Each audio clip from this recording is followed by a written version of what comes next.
Oh,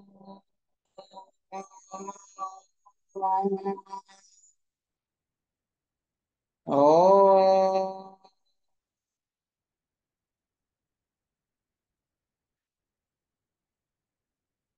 oh,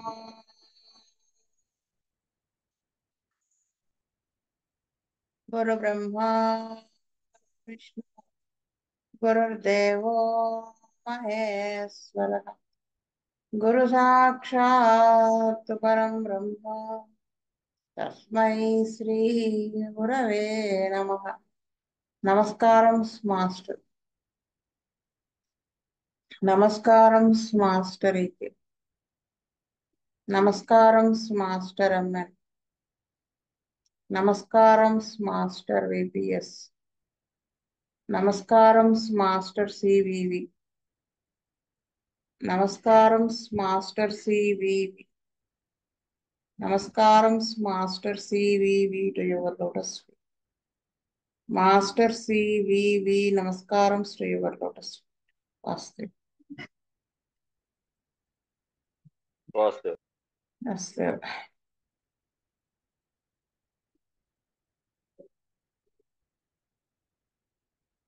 Venugopal గారు ఉన్నారా? కృష్ణవేణి చదువుతావా? Vastu, case number 66. A child aged 3 years was brought to our clinic. It was suffering from infantile asthma and was brought during an attack. The history of the case was as follows. No breastfeeding since birth. Suffered from diarrhea 20 times a day. Small watery stool during 3rd month. Relapsed after 15 days, for which it was treated in homeopathy. After the diarrhea, she was attacked with cold, cough, and asthmatic attack and was treated in homeopathy. The mother had asthmatic during her childhood. The child was born with and suffers from discharge from the ear since 1 year. Present complaints. Asthmatic attacks start with cold and cough, rattling in throat and chest, and suffocation to breathe. She could not sleep due to the attack. Abdomen distended and limbs weak. Falls frequently while walking due to weakness. Even little obstruction makes her totter and fall. She likes sweets, but the asthma is aggravated from eating sweets, likes bananas, which also aggravate. The child is peevish and unstable, rolls on the ground and cries when not attended to. Attacks aggravated from change of weather, puffy face, and ravenous hunger. Eats more quantity of food than that which is natural to the age. Delayed talking, speech is not clear. Want to eat rice cooked on the previous day, and this is aggravates the attack. Wants to sleep on bare floor even in winter. Sweats profusely even in winter. Before she came to our clinic, she was treated in homeopathy with the following drugs. 6th March 80, Antimcrude 200, 3 doses, daily doses. 9th March 80, Medornium 1M, 1 dose. Calcaria carb 1M, 1 dose. Soranum 1M, 1 dose. 28th May 80, Pulstilla 30, 7 doses, daily 2 doses. 22nd June 80, Pulstilla 200, 7 doses, daily 2 doses. 29th June 80, Pulstilla 1M, 1 dose. Thuja 200, 3 daily doses. Lycopodium 1M, 1 dose. Tuberculum 1M, 1 dose. 16th August 80, Abrutonum 1M, 1 dose. 27th August 80, Natramur 10M, 1 dose. 5th September 80, Sambacus 200, 3 daily doses. Ipcac 30, 7 daily doses. Aralia R6, 7 daily doses. Econite 30, 7 daily doses. 2nd December 80, Calicar 200, 1 dose. 18th April 81, Calcaria Carb 10M, 1 dose. 9th October 81, repeated. 2nd February 82, repeated. With such a prolonged treatment of so many powerful drugs, she did not improve. Condition was same as before. Our treatment. On 19th July 82, Dr. E.K. gave her iodium 200, 1 dose. By 23rd, she was better and had good relief from the attacks. Maintained on daily doses of alfalfa for 2 weeks. She developed sudden fever with cold, cough, and sneezing. It happened when the sky was cloudy and there was rain. Dr. EAK administered Dulcamara 30 one dose. Condition better. Maintained on NS6X for 1 month and alfalfa for 3 months. Improve in all respects and advised to stop treatment. On 3rd April 83, she had a severe attack of asthma with cough and fever. Iodium 200 relieved fever and attacks. Cold and cough continued. Maintained on placebo until 29 July 83. Cold and cough not better. Alfalfa continued. Till now, she has no attacks and no other complaints except cold repeating now and then. She is still kept under observation. Vastav అండి. ఈ కేసులో పాపకి 3 years తీసుకొచ్చారు.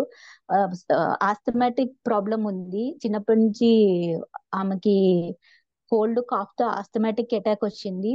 ఆ mother కూడా చిన్నప్పుడు asthmatic attack ఉందని అన్నారు. అయితే ఈమెకి చిన్నప్పుడు 20 times a day suffered from diarrhoea చెప్పారు. Daily 20 motions. During 3rd month లో సఫర్ అయ్యారు. తర్వాత రిలాప్స్డ్ ఆఫ్టర్ 15 days తర్వాత అది తగ్గిపోయిందని చెప్పారు. దానికి కూడా హోమియోపతిలో ట్రీట్మెంట్ తీసుకున్నారు.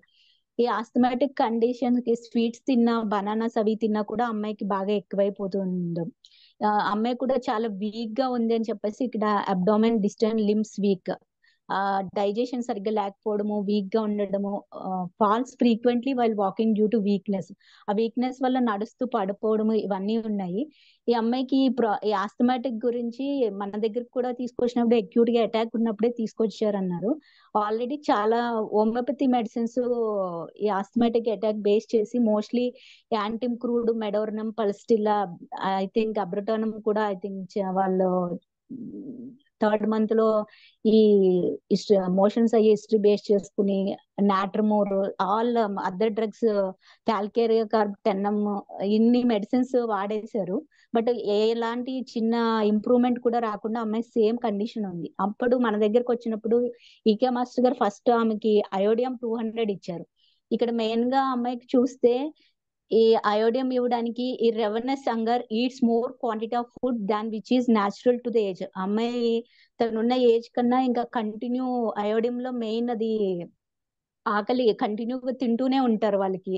ఆ ప్రాబ్లం ఒకటి. అలాగే ఇంకొకటి అమ్మాయి ముందు రోజు వండిన రైస్ తినడము, అది కూడా అంటే అది కూడా ఒక రకమైన హంగర్ ని తెలియజేస్తుంది. దాంతో కూడా అటాక్, ఆస్థమాటిక్ అటాక్ అగ్రవేట్ అవడము.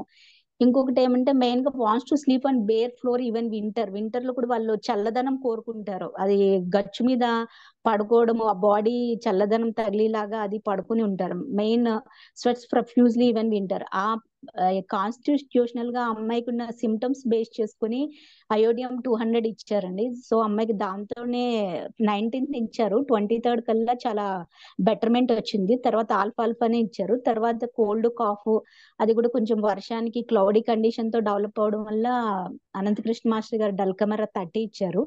తర్వాత ఆ కోల్డ్ కాఫ్ తగ్గింది. మళ్ళీ తర్వాత ఎన్ఎస్ కంటిన్యూ, అలా ఆల్ఫాల్ఫా మీద 3 months ఉంచారు. ఆ ఒక్క అయోడియం తోనే improved in all respects and advice to treatment ఇంకా స్టాప్ చేయమని కూడా చెప్పారు.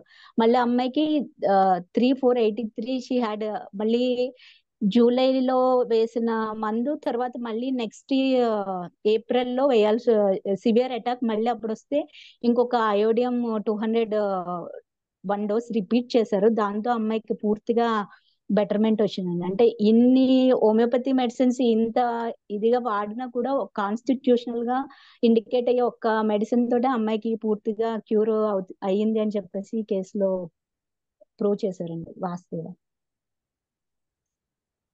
వేణుగోపాల్ గారు,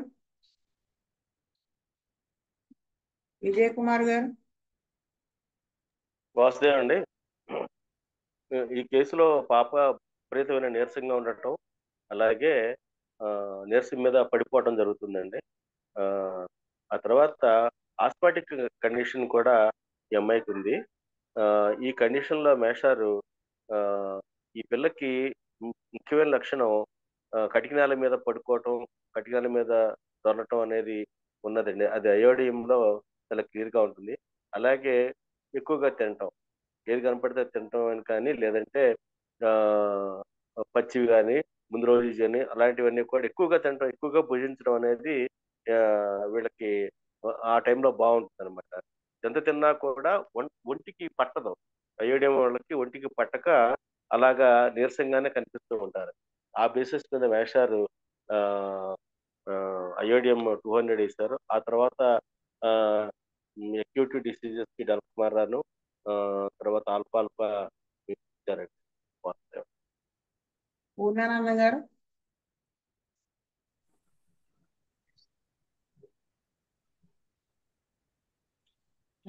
మారుతి గారు. వాసుదేవ మేడం గారు చెప్తున్నాను నేను. చెప్పండి పూర్ణానంద గారు. కేసులో ఏంటంటే మాస్టర్ ప్రూవ్ చేసింది, ఎటువంటి జబ్బు అయినా, జబ్బుకి ఏం పేరున్నా ఏం పేరు పెట్టుకున్నా సరే కాన్స్టిట్యూషన్ గా ట్రీట్మెంట్ చేస్తే ఎటువంటి జబ్బు అయినా మాయమైపోతుంది అనే విషయాన్ని మాస్టర్ చాలా దీనిగా దీని ప్రూవ్ చేశారు. ఎన్ని మందులు వాడారు వాళ్ళు చిన్నప్పుడు, ఎన్ని ఆస్మాటిక్ కండిషన్ చాలా రకరకాల మందులు వాడారు. అయినా సరే మాస్టర్ కాన్స్టిట్యూషన్ గా తీసుకొని రెవెనస్ హంగర్ అనే ఒక పాయింట్ ని చల్లాలని కోరుకుంటారు వీళ్ళు. అటువంటి ఆ రెండు ఇంపార్టెంట్ పాయింట్ పట్టుకొని అయోడిన్ 200 తో ఆ కేసు ని చాలా స్కిల్ఫుల్ గా నేర్పరంగా దాన్ని చేశారు. మధ్యలో ఎక్యూట్స్ లో డల్కమెరా ఎన్ఎస్ గారు ఇచ్చారు. మళ్ళీ అటాక్ వస్తే మళ్ళీ సేమ్ డ్రగ్ రిపీట్ చేశారు. ఆ విధంగా మాస్టారు చాలా మిరాకిల్ చేశారు. కాన్స్టిట్యూషన్ ట్రీట్మెంట్ చేసి ఇచ్చి చాలా క్రానిక్ ఆస్మా అని చెప్పాలంటే ట్రీట్ చేశారు. వాసుదేవ మారుతి గారు. వాసుదేవ ఈ 3 years బేబీ ఆస్తమాతో వచ్చిన బేబీకి ఈ ఆస్తమా రిజల్ట్ అవడానికి బ్యాక్గ్రౌండ్ లో సప్రెస్డ్ డయేరియా ఒకటి ఉన్నది. బ్రెస్ట్ ఫీడింగ్ లేనందువల్ల, ఆర్టిఫిషియల్ ఫీడింగ్ వల్ల డయేరియా వస్తే దాన్ని హోమియోపతిక్ గానే ట్రీట్ చేసినా కూడా అది ఒకటి సపరేషన్ ఒకటి బ్యాక్గ్రౌండ్ లో ఉన్నది, హిస్టరీ ఆఫ్ డయేరియా. అది రిజల్ట్ అయ్యి నెక్స్ట్ డయేరియా తర్వాత ఆ బేబీకి she developed cold, cough and asthma. ఇప్పుడు ఆస్తమాలో ఈ సిమ్టమ్స్ చూసుకున్నట్లయితే 4th పాయింట్ లో the child is peevish, rolls on the ground and cries when not attended to అని ఒకటి. తర్వాత eats more quantity of food than that which is natural to the age అని ఒకటి. తర్వాత wants to sleep on bare floor even in winter 9th point లో ఉన్నది. వీటి మీద బేస్ చేసుకొని ఆ బేబీకి టు స్టార్ట్ విత్ ఐడిరమ్ 200 ఒక డోసు ఇవ్వడం జరిగింది. ఆ ఫస్ట్ లో యాంటిమోనియం క్రోడమ్ ఇచ్చారు 3 doses.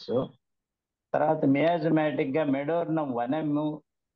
ఈ wants sweats profusely even in winter అని కాల్కేరే కార్బ్ 1 ml. ఇవన్నీ ఇచ్చిన తర్వాత 16/8/80లో అబ్రోటానమ్ కూడా ఈ డయేరియా సప్రెషన్ మీద ఇచ్చారు. లాస్ట్ లో ఈ ఐడెనమ్ 200 ట్రీట్మెంట్ ఇచ్చిన తర్వాత she had good relief from the attacks అని ఉన్నది. తర్వాత మళ్ళీ క్లౌడీ వెదర్ లో ఆవిడకి స్నీజింగ్, కాఫ్, కోల్డ్ డెవలప్ అయిన తర్వాత డల్కమార్ ఇవ్వటం జరిగింది. ఫైనల్లీ మళ్ళీ ఐడెనమ్ రిపీట్ చేయటం. This is a case of asthma due to suppression of diarrhea అని అర్థమవుతున్నది కాబట్టి మియాజమాటిక్ గా మెడోర్నా వేయటం జరిగింది. మిగతా డ్రగ్స్ నేట్రము, కాల్కేర్ కార్బు, యాంటిమోనియం క్రోడము, పల్స్టలా ఇవన్నీ అబ్రోటానము సిమ్టమాటిక్ గా అదే బ్యాక్గ్రౌండ్ లో ఉండేటువంటి సిమ్టమ్స్ ఇవ్వటండి. ఫైనల్లీ ఆ ఐడెనమ్ ఈ కేసు నార్మల్ కి వచ్చింది కాబట్టి ఇది చాలా ఇంట్రెస్టింగ్ కేసు. వాసుదేవ. కామేశ్వరరావు గారు. వాసుదేవ శ్రీనివాసమూర్తి గారు. మీరందరూ చెప్పిన పాయింట్సే, కొత్తగా నేను చెప్పేది ఏం లేదు. వాసుదేవ. శీతల్ రెడ్డి గారు.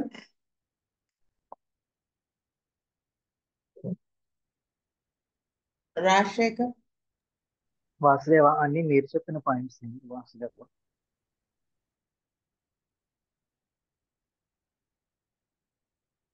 విజయ్ కుమార్ గారు చదువుతారా? వాసుదేవ్ అండి. Case number 67. A lady of 43 years consulted me for chronic pharyngitis. The history is as follows. Rashes on the body since 1965, ameliorated by homeo treatment. Occasional recurrences of the rashes. Present complaints. Frequent attacks of throat pain and difficult swallowing. Felt the throat was ulcerated. The tongue was ulcerated and swallowing was difficult. Frequent attacks of cold and cough with profuse phlegm. Pain in back from shoulders to hips, aggravated during night. Disturbed sleep, crowded thoughts,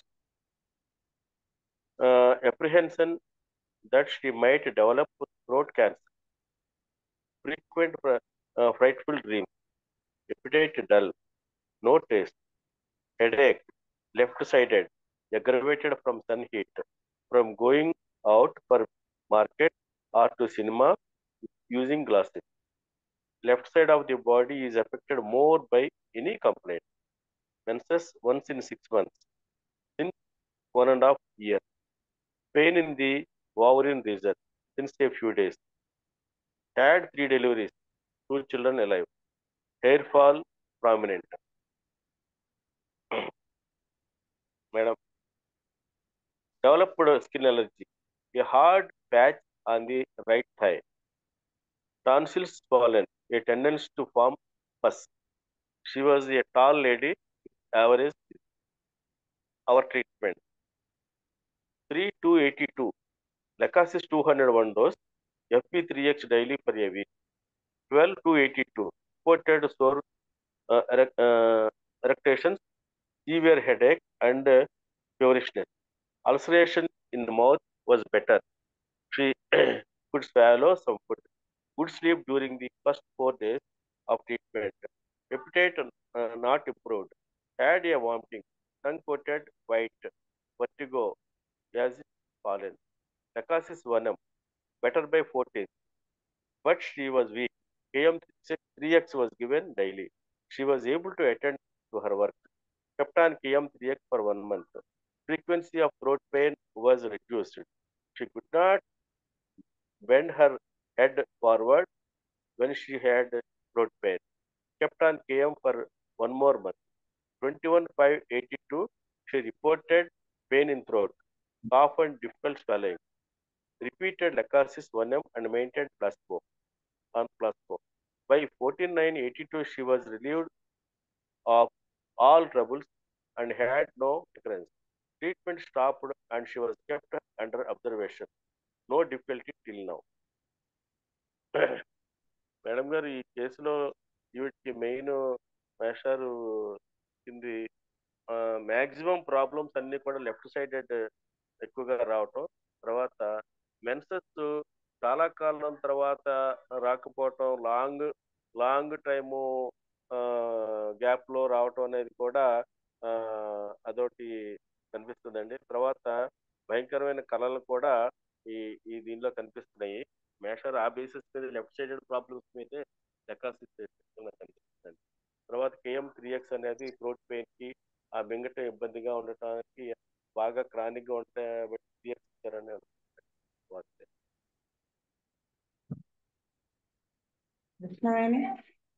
వాస్తవం అండి. ఈ కేసులో patient కి 43 years ఉన్నాయి. ఆవిడకి throat pain తో problem తో వచ్చే క్రానిక్ పెరంజైటిస్. క్రానిక్ అంటే కంటిన్యూగా ఆవిడకి frequent attacks of throat pain and difficult swallowing, మింగడం అనేది ఇబ్బంది ఉంది. Felt throat was ulcerated. ఈ ప్రాబ్లమ్ తో ఆవిడ వచ్చున్నారు. అలాగే ఆవిడకి 18 years నుంచి 17 years నుంచి ఆల్మోస్ట్ ర్యాషెస్ రావడము, అవి కూడా ఎమల్రేటెడ్ బై హోమియో ట్రీట్మెంట్ అన్నాడు. అకేషనల్ గా కూడా అప్పుడప్పుడు ర్యాషెస్ మళ్ళీ వస్తున్నాయని చెప్పారు. ఈవిడికి ప్రెసెంట్ చూస్తే pain in back from shoulders aggravated during night time పడుకున్నప్పుడు ఈ ప్రాబ్లమ్స్ ఎక్కువ అవడము, అలాగే disturbed sleep, crowded thoughts, apprehension to that she might develop throat cancer. ఆవిడకి ఏదైనా నాకు ఈ పెయిన్ వల్ల ఏమన్నా థ్రోట్ క్యాన్సర్ ఏమన్నా ఒక అనుమానము. ఫ్రీక్వెంట్ ఫ్రైట్ఫుల్ డ్రీమ్స్ రావటము, అలాగే headache, left sided aggravated from sun heat, ఈ లెఫ్ట్ సైడెడ్ హెడేక్ రావటము, అలాగే from going out of for market or cinema, ఏదైనా క్రౌడ్ ప్లేస్ కి వెళ్ళినప్పుడు అగ్రవేట్ అవడము, అలాగే left side of the body is affected more than any complaint, any complaint వచ్చినా ఆవిడకి ఎక్కువ లెఫ్ట్ సైడ్ ప్రాబ్లమ్స్ రావటం మెయిన్.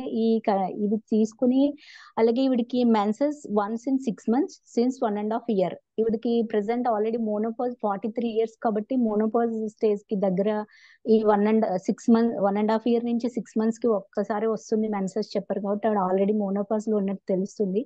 ఇవన్నీ బేస్ చేసుకుని ఇక్కడ లెక్సిస్ 1M ఇచ్చారండి. దాని తర్వాత KM3X డైలీ డోస్ కింద ఇచ్చారు. తర్వాత కొంచెం మళ్ళీ బెటర్ అయ్యాక మళ్ళీ ఫ్రీక్వెంట్ థ్రోట్ పెయిన్ అది రిపీట్ అయినప్పుడు మళ్ళీ లెక్సిస్ 1M ఇంకొక డోస్ రిపీట్ చేసి క్యూర్ చేశారండి వాస్తవం. పూర్ణానంద గారు. మేడం గారు, ఈ కేసులో లెక్కసిస్ తాలూకా సిమ్టమ్ చాలా ప్రాబ్లమ్ కనిపిస్తున్నాయి. ప్రాబ్లమ్స్ అన్ని ఇంచుమించుగా లెఫ్ట్ సైడే ఉన్నాయి. హెడేక్ అయితేనేమి, ఇంకా మిగిలిన ప్రాబ్లమ్స్ అయితేనేమి.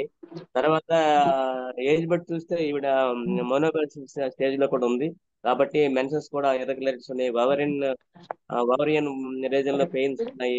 తర్వాత మెయిన్ ఇంకేంటంటే థ్రోట్ పెయిన్ చాలా క్రానిక్ గా, ఫ్రీక్వెంట్ గా, చాలా క్లీన్ గా ఉంది. ఇవన్నీ కూడా లెక్కసిస్ తాలూకా సిమ్టమ్స్ కాబట్టి ఆ మాస్టారు లెక్సిస్ తో ఈ కేసుని 1M కేసుని డీల్ చేసి బాగా క్లియర్ చేశారు. వాసుదేవ్. మారుతి గారు.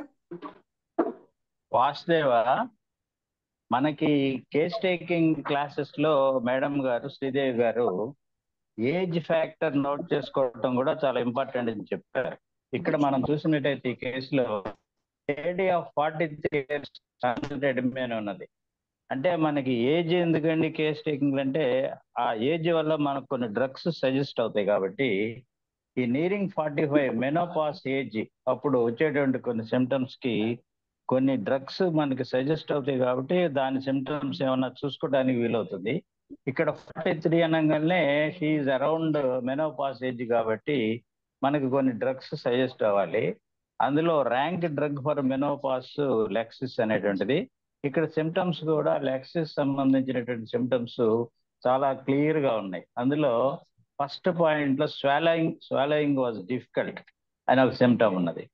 Next disturbed sleep, crowded thoughts, ఇది కూడా డ్యూరింగ్ స్లీప్ అగ్రవేషన్ అనేటువంటిది లెక్సిస్ లో ఒక ప్రామినెంట్ సిమ్టము. తర్వాత లెఫ్ట్ సైడెడ్నెస్ అనేటువంటిది లెక్సిస్ లో చాలా prominent symptom. Worse from sun heat అనేటువంటిది కూడా ఇవన్నీ ఈ మనకు ఆటోమేటిక్ గా unfailingly we will think of Lachesis. Left side of the body is affected more అని అవుతున్నది.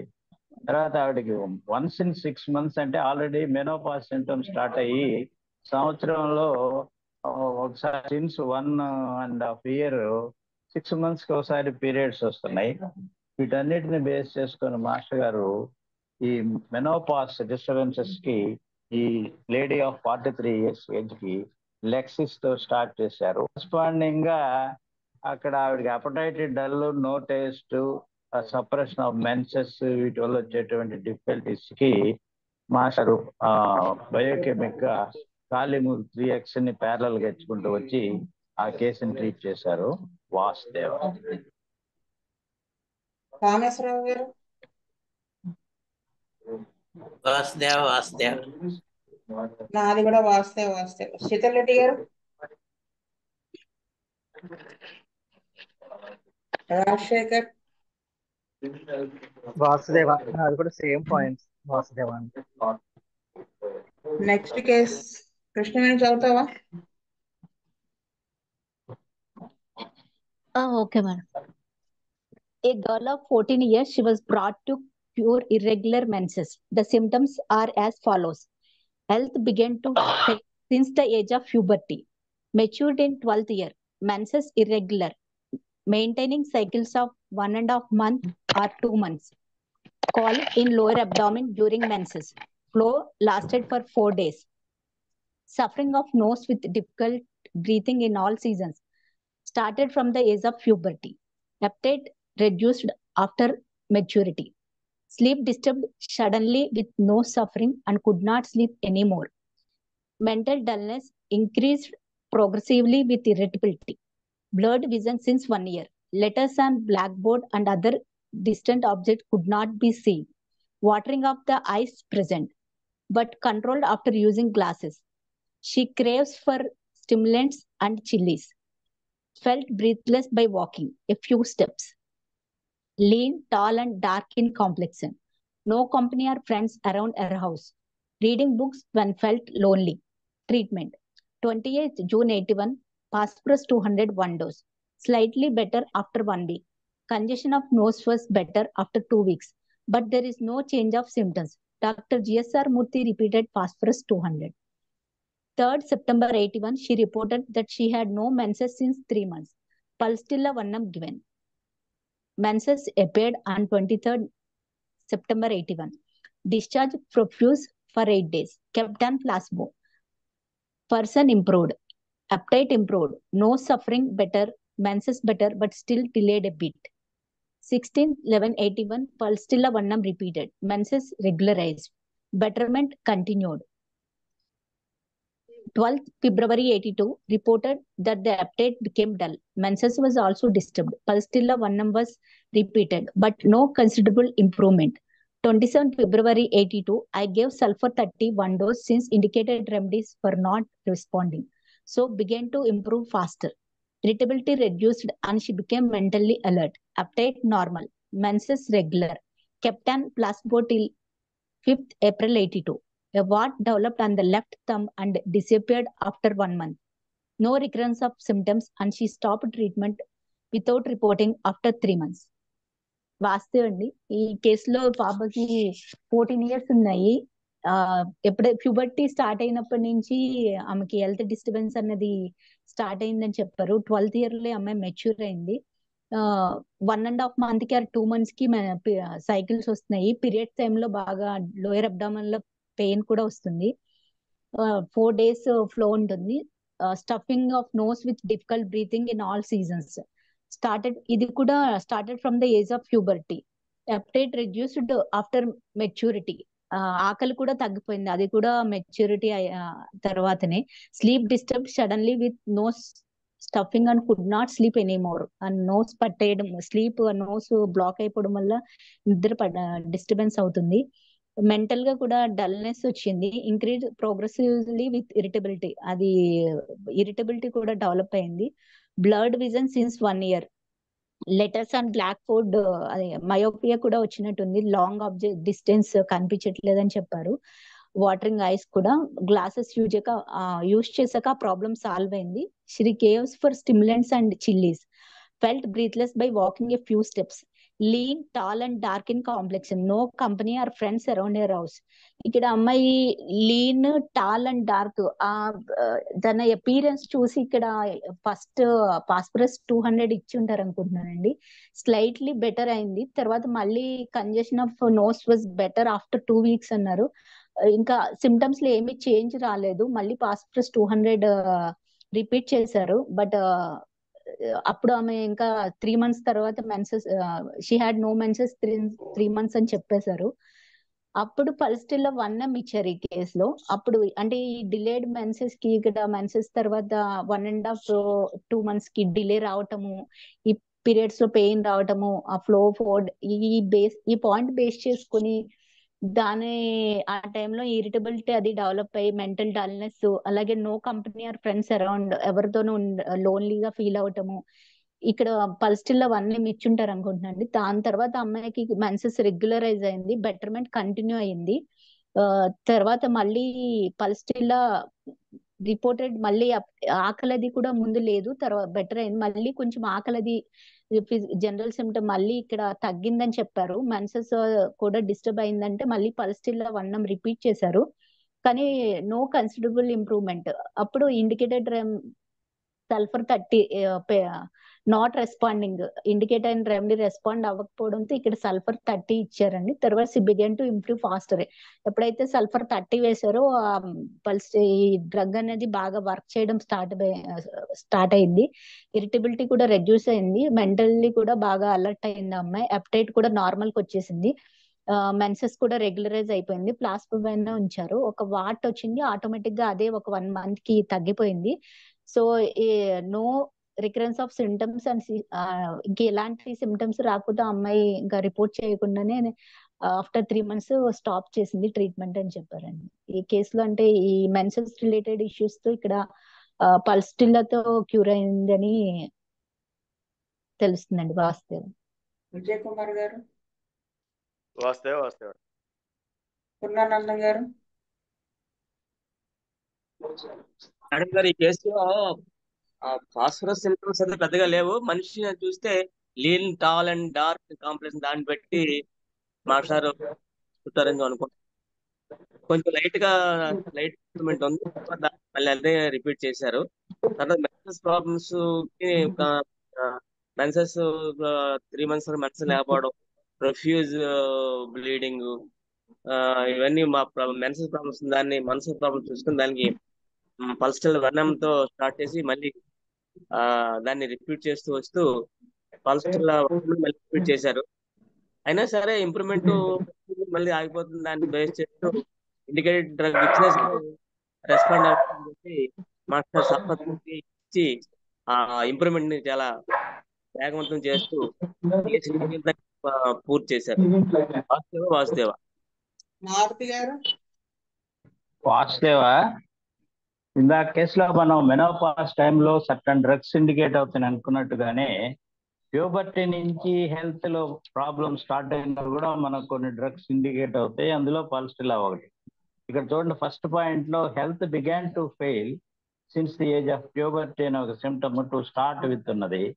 అట్లాగే ఈవిడికి stuffing of nose, difficult breathing in all seasons అనేటువంటిది ఒకటి. హెపటైట్ సరిగా లేకపోవటం, అది కూడా ఆఫ్టర్ మెచ్యూరిటీ డెవలప్ అయింది. స్లీప్ డిస్టర్బ్ అవటం, ఈ బ్లడ్ విజన్, ఇవన్నీ ఆవిడకి she developed only after getting puberty. అయితే ఇక్కడ lean, tall and dark in complex అనేటువంటిది కొంత మిస్లీడ్ చేయడం వల్ల ఫాస్ఫరస్ 200 డోసులు వేయటం జరిగింది. But finally the case was landed on Pulsatilla. ఆ పల్స్టెల్లా 1 ml ఇచ్చిన తర్వాత ఈ డిశ్చార్జ్, ప్రొఫ్యూజ్ డిశ్చార్జ్ ఇవన్నీ ఇంప్రూవ్ అయినాయి. దాంతోపాటు stuffing of nose during sleep కూడా ఇంప్రూవ్ అయింది. కాబట్టి పల్స్టిల్లా 1 ml రిపీట్ చేసుకుంటూ వచ్చి కొంత ట్రీట్మెంట్ జరిగిన తర్వాత కన్సిడరబుల్ ఇంప్రూవ్మెంట్ లేకపోవటం వల్ల the indicated remedy fails to act అనే దాని మీద sulphur 30 to stimulate the action of pulsatilla ఒక డోస్ ఇవ్వటం జరిగింది. అప్పుడు కేసు రైట్ డైరెక్షన్ లో పోతుంది అంటానికి from centre to circumference symptoms రావడంలో ఒక వార్ట్ కూడా డెవలప్ అయింది. కాబట్టి the course of treatment is correct అని ఒక గ్రీన్ సిగ్నల్ వచ్చింది. అదేవిధంగా ఇంకా సిమ్టమ్స్ రిపీట్ అవ్వకుండా ఆ కేసు కంప్లీట్ గా రాడికల్ క్యూర్ అనేటువంటి జరిగింది. వాసుదేవ. నాది వాసుదేవ. శీతల్ రెడ్డి గారు.